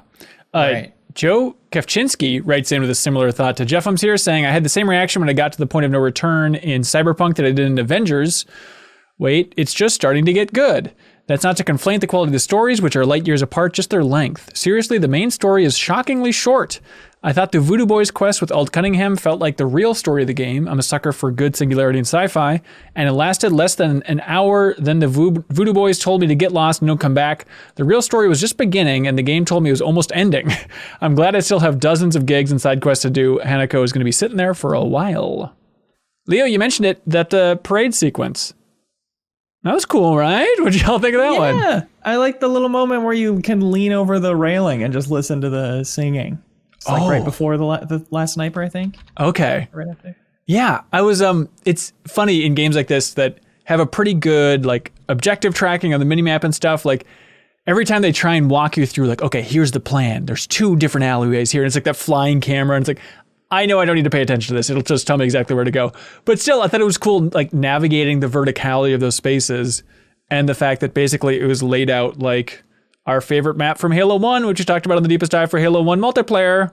Say it with me, everybody. Boarding action. I just reminded me of that, like the 2 long shifts from that one map that nobody likes. But yeah, I thought that was cool. I like how it started with like V just like holding her hand out, looking at the goldfishes and stuff. The goldfish. Very cool. And if you loved that wolf head on that ship, you'll love the giant ass old dragon that was flying. It didn't even look like a hologram. That's right. Run, don't walk. Yeah, I thought visually that stuff was really cool. It was definitely the place where my frame rate tanked the most consistently. Did you guys get a feeling that heist could have gone any number of ways? Because it felt like the initial heist where it was like, oh, this is a really cool thing that you could approach different ways. But I felt it to be like pretty automatic. To be like, okay, now you go here and you kind of do this, and they're kind of telling you what to do as you're doing it in a way that made me feel like, oh, I kind of would have wanted more room to experiment. You mean for killing the snipers? Yeah, like when it's like, oh, because like the way they set it up, it's like it's this big heist. You have to do a mission before that to basically get information on where they'll be and how the floats are going to go. Yeah, and they set it up as like this Ocean's 11, like, okay, the snipers are going to be here, and I was almost prepared for like a GTA heist of like this could go wrong in any number of ways, but you know you can recover and figure out these different avenues. But it felt pretty linear once I got into it. Even to the point where I accidentally got noticed taking out the second sniper, and there's that dialogue of like, they know something. Get going, and then I reloaded a save, didn't get noticed, and then the exact same dialogue where they know something, for no reason, or nothing related to me. It felt like a good kind of set piece that you would see in a Call of Duty game in terms of just kind of being a linear experience that you're getting walked through. I really liked it. I really liked the concept of having these markets that are like 60 floors, 60 stories up. Like it was all very cool, but it's one instance where I wish they would have just actually held you to a time limit and been like, okay, these floats are coming through. You have 15 minutes to take out these 3 guys and actually have like the right float coming through that Takamura has to jump onto. Because ultimately when you boil it down, you're just like, you have to stealth kill like 3 or 4 people throughout this area that they're going to walk you through pretty well anyway, so you don't have to pay that much attention to it. Yeah. They know how many copies of this game they're selling, and even though it's a decently complex game, like they're trying to smooth out as many rough edges as they can here for the mass population. I also would like, even beyond like trying to make it more accessible, I imagine that there could have totally been a more open version of that mission that they had to wrangle, because the game is like maybe not equipped to handle that as it is. Because I actually ended up liking the mission where you sneak into the facility before that. I thought that was a little bit more open-ended in that like they talked, like scan for all the different entrances, and then you can choose which one you want to go into to figure out where to go. I thought that was a more open-ended mission than the mission they were building you up toward. Yeah, that was one where for me it was literally just rip open a door, sprint in there, hit the objective, and sprint back out. Like it really was silly, but I made it silly, so that's a good thing, I suppose. What'd y'all think of the Oda boss fight? Oh, by the way, real quick, when I was navigating these areas, like they have one of those like floating police copter things, and I ran into this frustrating thing where I shot it out of the sky, and then it like crashed onto my walkway, and I couldn't get over it. It's just like clearly crashed into my path. It's like, I don't know exactly what to do here. I guess I just have to Skyrim over this thing and just do some awkward jumps to try and path through. Just a weird freak accident. Get that double jump. Oh, yeah, that's true. Well, I was going to say, have any of you guys got the charge jump? No. It is a game changer, my friends, in the best way. I was debating between the double jump and the charge jump. I thought the charge jump was going to be lame because I thought you would have to stand in one spot and charge it up to jump. But it's actually you just hold in the jump button and you're free to walk or run around however you want. And then when you let go, you just like rocket 2 stories in the air. And it's super good. So when I did that mission, I just like hopped over like the 30-foot fence or whatever to get into that facility. Oh, that's amazing. It's also nice because you get stuck in weird ass places, or like it's just a quality of life upgrade that's really nice to have. Yeah. I had a double jump, which actually I used it mostly to just be able to not take fall damage, because you can basically jump off buildings, and then if you double jump right before you do it, like you'll be fine. Which I was able to figure out. But then like having being able to jump higher in that game opens up so many like doors, sometimes literally, that you can just like hop to the top of a building instead of having to infiltrate the bottom floors or whatever. So like those are definitely like, if you get those, you should definitely equip them and use them as much as possible. Going from rooftop to rooftop is awesome, and something I didn't even like fathom was possible until I got the double jump. Yeah. I guess we haven't touched on it too much, but Leo, are you still enjoying the game? Just as much? More so? Where are you at with this thing? About as much, maybe a little less. As I just get too powerful, as my hacking becomes, I can use system reset, which knocks people unconscious, including a lot of bosses, including like cyber psychos. It just knocks them unconscious in one hack, and then it propagates between a bunch of people because it like spreads between 4 targets now. So it's still fun, but it's like I don't have to think as much as I used to. And that's my own fault. I could not do that if I didn't want to. I think I'm enjoying it the same amount, but like for inverted reasons. Whereas before, last time I was like, okay, I'm doing a lot of the hacking, I'm doing a lot of the fighting.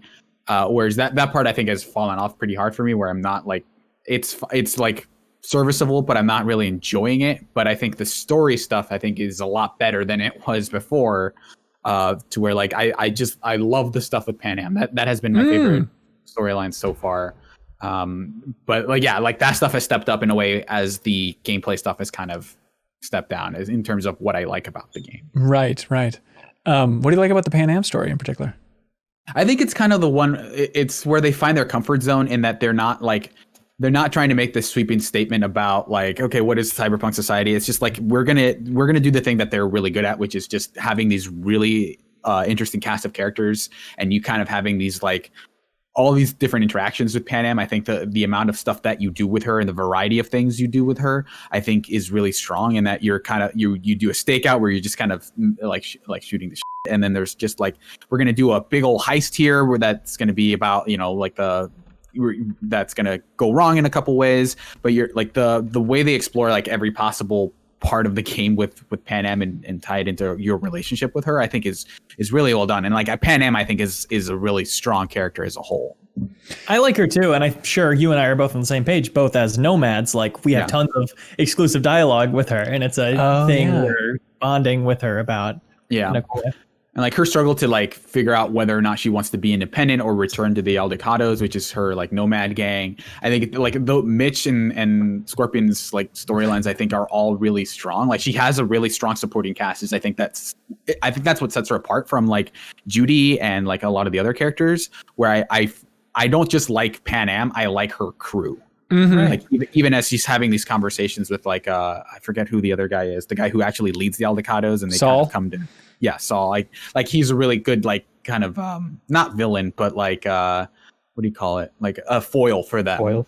Of like, oh, we just want to do a bunch of crazy stuff, and he's like, I'm trying to run a family. Like you are endangering us consistently. Right.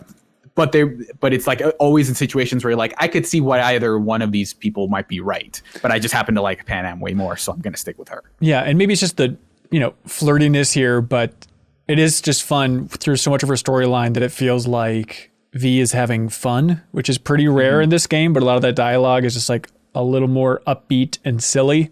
There's that weird moment where they're driving in the car and then V just goes, and now for something completely different. What's the weirdest thing you've ever smuggled? It's like, that's V? Like quoting Monty Python? Like what the hell is this character at this point? But she's silly. She's just unwinding.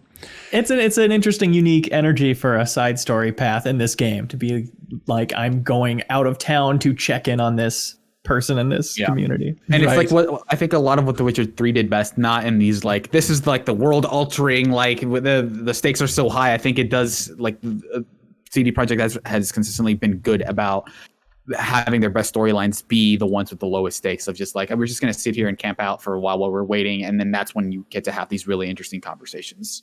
Yeah. I'm still amazed by how much space there is out there. In the map. It is huge. They could build up a whole other city. And they should.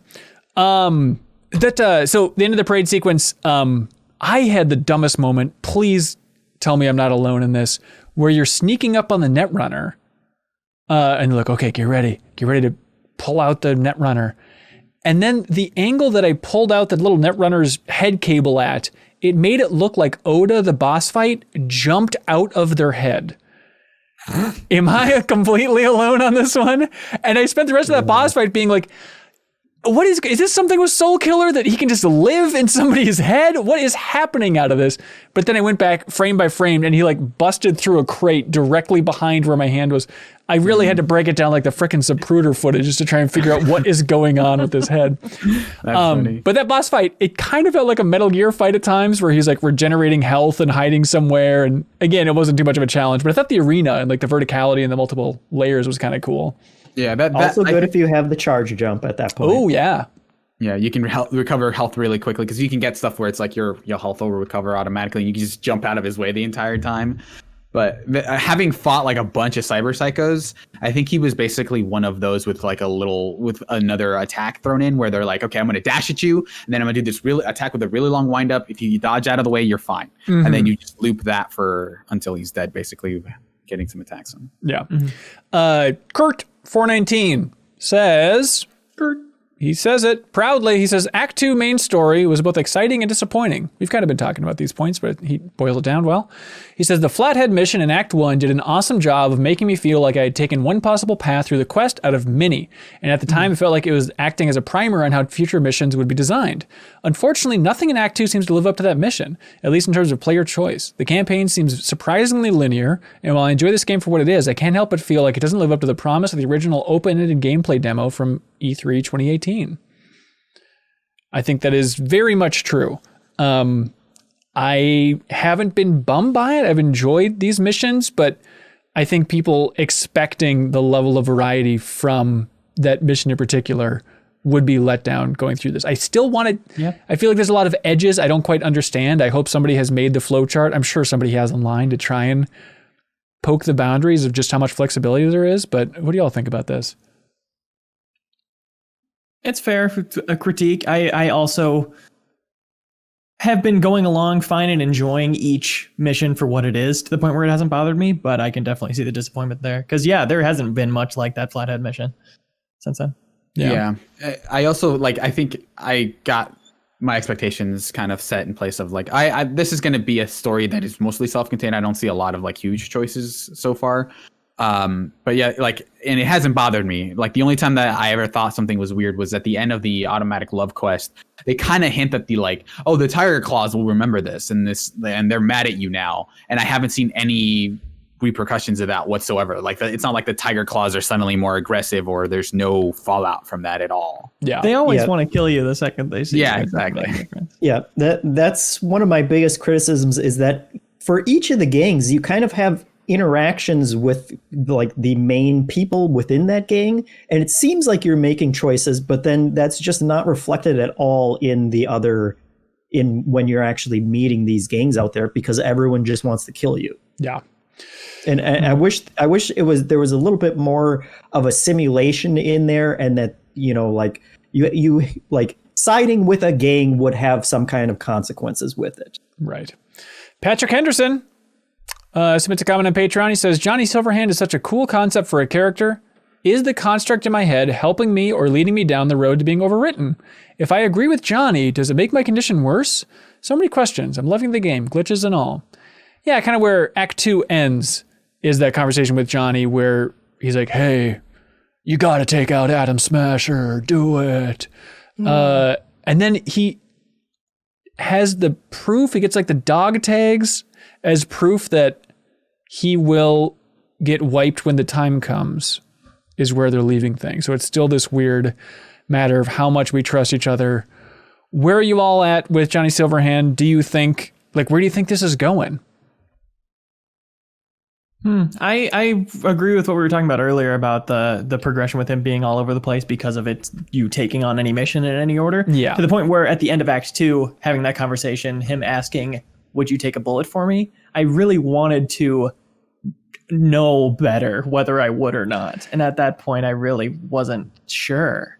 I like him conceptually, but we haven't bonded in a way where I thought he would do that for me or anything. Yeah, that feels like okay, you're choosing this and that's going to affect what happens in the future of the story, as opposed to I'm choosing this based on what's happened in the past of this story. Yeah. Mm-hmm. But it seems like it's set up like they want you to have an opinion at this point about whether you're with Johnny or not. It's just we don't really feel like we have the ammo to... It's such a scatter shot, yeah. Yeah. I'm with you. I'm in the camp of like, no, I'm not going to, like, I wouldn't take a bullet for Johnny. You know, like if I can turn him off right now, clearly I will do that. Like, is anybody seeing his perspective more or is rooting for him here? I mean, I have just basically bought into that idea because I want that to be true of like, I just like the character. I would like for him to be a friend at this point, even if like, it doesn't justify it with the interactions that I've had with him. But I did like his little breakdown, whether it's a lie or not, but I doubt that it will be. Him like just basically saying like, hey, you know what? When we get to the point, I'll be the one who gets erased. I'm fine with that as long as you just do this one last thing for me. Like that's a good sell and like a good way to kind of set up the third act. And I honestly don't, maybe we'll be surprised, but I don't expect them to swing any bigger than just following through with that. So you think it's going to be as literal as if you do the side quest, go talk to Rogue, let Johnny take over, talk to Rogue, kill Atom Smasher, then they'll have a different outcome at the end of Johnny being like, all right, you're right, see ya. I mean, I guess I don't even know if, I don't know how flexible the ending is going to be, but that I'm taking that premise on its face value. Mm-hmm. And I don't think like if I take out Atom Smasher and do that series of missions, I don't think they're going to be like, haha, I fooled you, sucker. I'm taking over your body now. Mm-hmm. Like I think it'll just kind of follow through with what he's laying down at that point. I could maybe see it as like the final quest being a thing where it's like, okay, here's a mission, and depending on like, you know, which quests you've completed for the companion, for like Judy, River, and Pan Am, and then maybe Johnny is like, that's his quest, is like if you defeat Atom Smasher, you get like a bonus thing a bonus option you can do to finish the last quest. Is sort of, that's how I see the finale of this game going. Is that there's one thing where it's like, hey, depending on which characters you've solved, you get a different kind of entry point. Mm-hmm. I mean, there's got to be some final confrontation. There needs to be some big argument with Johnny at the end here. And I kind of do see it as probably if you don't do that Atom Smasher quest, then it would be, the confrontation would be just arguing with him whether or not he will go along with being deleted. Or maybe there's more flexibility in the dialogue choices when you have some of those interactions with him. Like I have definitely been trying to be nice to him, and I wonder if you're just a dick to him and like continue drilling down on that. Maybe that changes your relationship with him, but it has felt very squishy to this point because I've tried to be nice with him and be a friend with him, and sometimes I still come off as kind of a dick, and sometimes he still comes off as kind of a dick. So I can't really tell, you know, where I am on that spectrum, if that is a spectrum. Yeah. Unpatched Gaming submits a comment on Patreon saying, definitely the strongest portion of the game was this junk. The side content is really where the most polish is found. Phone calls from characters I was spending time with started to take precedent to whatever quest currently had my attention. River's questline with the serial abductor/killer could have been on the news today if you stripped the sci-fi away, but getting to know him and watching him bang his head against his own life was a special experience. Developing the concept of rogue AI, something commonly found in cyberpunk stories for a while, was subtle at first and worthwhile. Watching helplessly as rogue AIs manipulate the minds and personalities of the Paraleses for some unknown and inhuman reasoning was thought-provoking and terrifying. Great stuff, says Unpatched Gaming. Great stuff. Andrew Holmes submits a comment on Patreon saying, I'm really enjoying some of the systems when they are allowed to interact in the open world. Being able to blind the old virus seller, steal the money from her own laptop, and pay for the virus with her own money was great. It's a shame that you can't see any more details on the random NPCs or hack them. Yeah, I think he wants the full Watch Dogs experience there, I suppose. Yeah. Speaking of that, how did you guys get into Finger's place? Because I was able to hack in and clear his schedule on the little computer like outside his door, which I thought was cool. Oh, that is cool. You could like go to his website and you've got his about page and everything. And you go to his schedule and it's filled up, and then you go to like log in and you can hack into his admin account. Oh, fun. It's interesting. The fact that I don't remember probably leads me to believe that I probably just ripped open a door and walked in. I think Fingers is the place where you get to the waiting room, right? Right. And you're like last in line. Right. I think I had to ask someone ahead of me in line if I could cut them, basically. And they were like, yeah, sure, go for it. Yeah, I talked to them and I basically gave them the money to go to a good Ripper doc. They were thankful for that and then left. Nice. Shuffle Guy says, I feel like you missed the best moments of the side quests. The missions with the cyber implants, losing my religion. Johnny flips you off for your pacifistic approach. Oh, the mission with the monks he's talking about here. Johnny flips you off for your pacifistic approach. As a QuickTime event, you can show your middle finger to Johnny. His response is an amazing 2 middle fingers, and I genuinely bursted out laughing. The monks where you have to take out the maelstrom non-lethally. Yes. For their approval. I did that in Act 1 before Johnny was a thing, interestingly enough. Oh, interesting. Johnny he's just really against you being a pacifist in this one mission, which was kind of odd. I don't exactly track with me, but I guess I missed the QuickTime event. I must have just had a different dialogue option. Anyways, Lewis Kane submits a comment saying, I really enjoyed the Johnny-centric mission set. Being able to play a 6 solo during the reunion concert was a neat touch. Pulling together almost the entire band was a good couple of missions, each titled after a samurai song. And as a fun note, the gold-plated baseball bat that Denny used can be picked up after the mission at her mansion is over and has around a 1,000 fat DPS. Fantastique. Nice. By the way, I liked in that flashback with Johnny that his way of like getting into, was it Arasaka Tower or what was the building there, where he's like, I know, we'll have a concert directly outside the doors and that'll start a riot and then we'll break in. It's like, what? Just from a concert? I was confused. It's very 80s. That's right. Jake Zielsdorf submits a comment saying, I did the mission where you can reminisce with one of Jackie Valentino's friends about Jackie and the funeral as a means of bypassing security, but I never even went to the funeral. Ha ha ha. Whoops. Kind of tying back to what we talked about last week. I'm a Biggie Boy has a question here. He asks, am I a Biggie Boy? Does anybody want to field that one? I get the hunch that he is. Okay. Yeah. All right. Say yay. So he says, I forgot exactly when this happened during Act 2, but there may be larger consequences for not sending Jackie back to his mother. I got a call from Victor telling me that Jackie's body had been abducted by Arasaka agents with the intent to use Soulkiller to trap and interrogate him in Mikoshi, their top secret cyber prison. Maybe this isn't the last we've seen of our bestest boy? After meeting Alt, the super AI in the darknet, I'm hoping something can be done for him. I feel I deprived Misty and his mom of so much at this point. Huh. That is an interesting storyline. I wonder if this all ends with Alt Cunningham embodying Jackie Wells. I guarantee. I mean, I didn't see this, but it seems like they're building towards some sort of Jackie something towards the end, I would imagine, but who knows? Ricky Winterborn said, reading the emails around the computers in Delamain's office is fascinating. It chronicles the downfall of the company as the original owner bought the AI and replaced all his workers. And then, of course, the AI replaced them. Yeah, I think we talked about that a little bit last time, but that is very fun. Yeah, that's very great. Joshua Duproy says, I don't know if the game will be able to top it, but the weirdest side mission so far was the dancing with clowns. You're hired to drive around the strange and mysterious character named Oza Bozo to carry out a hit on some tiger claws. The whole time he engages you in an odd conversation while lying to you about only wanting to try to find some Kung Pao chicken. The whole thing totally gave me Collateral vibes with Jamie Foxx and Tom Cruise, which is an underrated film.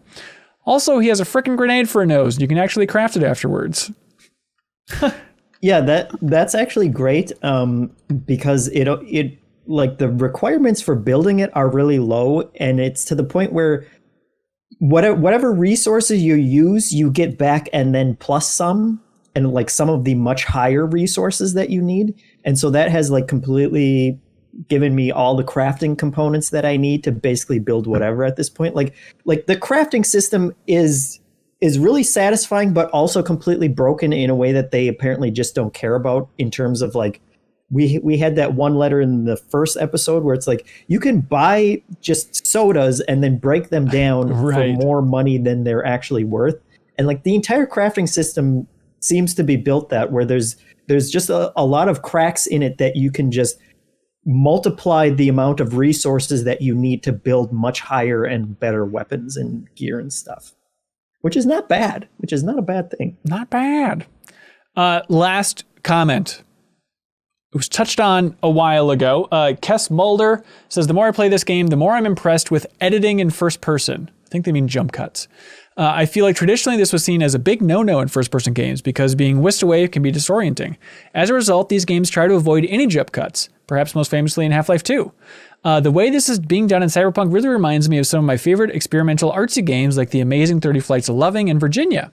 Good examples are the scenes where you give Silverhand control of your character, the montage in the beginning, and the way you are suddenly transported to the construction site with Takamura if you decide to do reconnaissance with him on the Arasaka plant.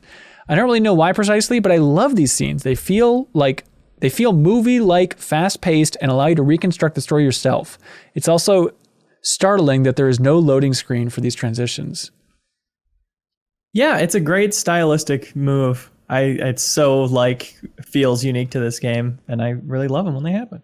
Yeah, I guess we're just at a point now where it's not jarring. It's just appreciated for being different. Yeah. But I wonder, how much is coming from 30 Flights of Loving and the impact of that, or if it's just naturally video games are going to evolve to the point of getting more and more confident with cutting, or it's also the technical aspect, right? Yeah, I would imagine having SSDs on the consoles probably helps that a lot.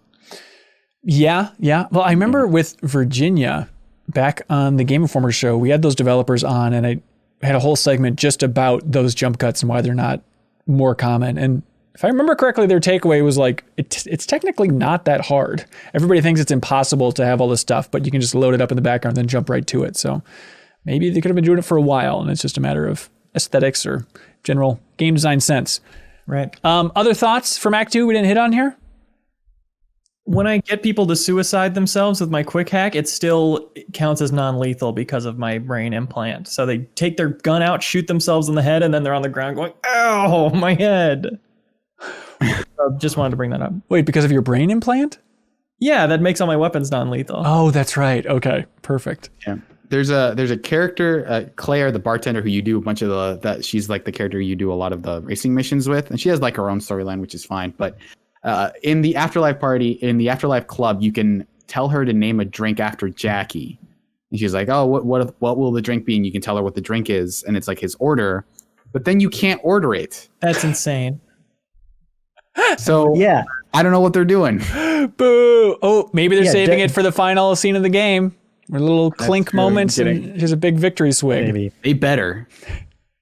My God, they better. I hear that apparently Act 3 is pretty short. So you all are up for next week doing the grand finale for the deepest dive here? Yeah. Great. Leo, is your eye okay? Yeah, I've got allergies. Oh my. So we'll have a post up on January... that's 18th, January 18th on Patreon. You can submit a comment there, and then we'll read it on the show. I'm sure we've missed plenty of things, so I think it'll be a nice time to talk about the ending with Act 3, and then also anything that we missed, anything that you're screaming about right now. Why haven't they talked about this side quest? Why haven't they talked about this detail? Please, write in with it. We'd love to read it. So go to patreon.com/MinnMax with 2 N's and support us at any tier, and you can leave a comment on Monday. Yes, Leo? Last thing I did want to bring up about this act is leaving the motel in the dark having your part where you cough up your lungs and die. Yeah. The last thing I see before I die pop up, new car available. Good job. They got a new car for you. This truly is a terrible world. All right, those are the big beats from Act 2. Thanks so much, everybody, joining us on the adventure, and everybody that submitted a wonderful comment for us to read. We appreciate it. And next week, we'll be back with the grand finale of Cyberpunk 2077. They said it was too big to do. They said, don't do this for a deepest dive. You're too cowardly. We said, nay. And look at us now. Look at us. I haven't finished it yet. That's true. Yeah, maybe the grand finale is a lot longer than we think. Anyways, we'll see you back next week for the grand finale for the deepest dive for Cyberpunk 2077, everybody. Goodbye. Do you want to get your name or Twitch or YouTube channel in the description of everything we release? Record a podcast with us, put a picture of your choice on MinnMax's TV, or a whole lot more? You can check out the benefits for supporting us on Patreon. If you support MinnMax at any tier on Patreon, you can submit questions or comments for us to read on the air, and you'll also get access to the wonderful MinnMax Discord. We need your help to keep this whole indie trainer rolling, so we'd appreciate it if you checked us out.